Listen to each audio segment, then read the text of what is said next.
এখনও করেছি।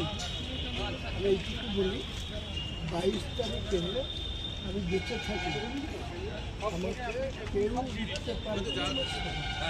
আমি ইচ্ছা করলে আজকের দিনে গোটা বহরমপুর শহরকে ক্লাবস করে দিতে পারি। বহরমপুরের সমস্ত রাস্তা আমার লোকদের দখলে চলে যেতে পারে, একটা লোক কিনতে পারবে। কিন্তু আমি সেটা সৌজন্যের খাতিরে একটা দায়িত্বশীল নাগরিক হিসেবে সেটা করব।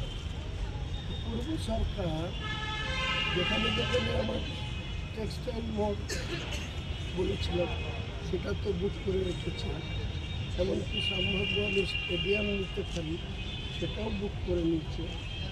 এটা আমাকে রুখতে পারবে না, আমি পরে জবাব দেবো। পূর্ব সরকার তাহলে বহরমপুরে করবেন, তাহলে তো হচ্ছে না আপনার সভা? কোথায় হচ্ছে আপনাকে ঠিক জানাবো, কোথায় করছি জানতে পারবেন। ফ্লেক্স দিয়ে পাবলিককে জানাবো, আমার ফেসবুক থেকে জানাবো, আপনাদের মিডিয়ার মাধ্যমে জানাবো। কিন্তু অপূর্ব সরকার যে ধরনের নোংরামি করছে, আমি আপনাদের মাধ্যমে এটুকু বলতে পারি যে ধৈর্য কিছু যত দেরি করবে সেদিন অপূর্ব সরকার এই ধরনের কাজ করে আর নিজেকে রক্ষা করতে পারবে না, পার পাবে না।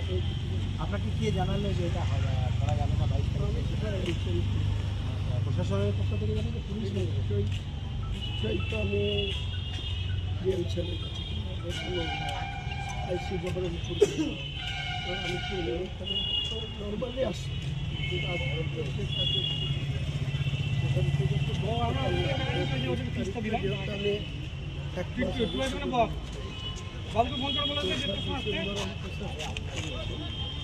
আমার তো জানা আছে সিসি যখন model code of conduct election commission চালু করে তখন যে কোনো সভা সমিতি 48 ঘন্টা আগে অ্যাপ্লিকেশন করলে মাঠে এনওসি পাওয়া যায় এবং সেখানে হেলিপ্যাড বুক করা যায়, সেখানে সভাও করা যায়, জাহাজ বানানো যায়, সব কিছু করা যায়।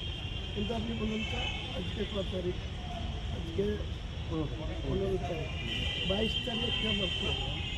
48 ঘন্টা আগে আমি করতেছি, তো নোংরামি ছাড়াটা কি কটা 22 তারিখে প্রোগ্রাম করে এই টেক্সটাইল মোড়ে করে আর এই স্টেডিয়ামে করে সেটা দেখবে।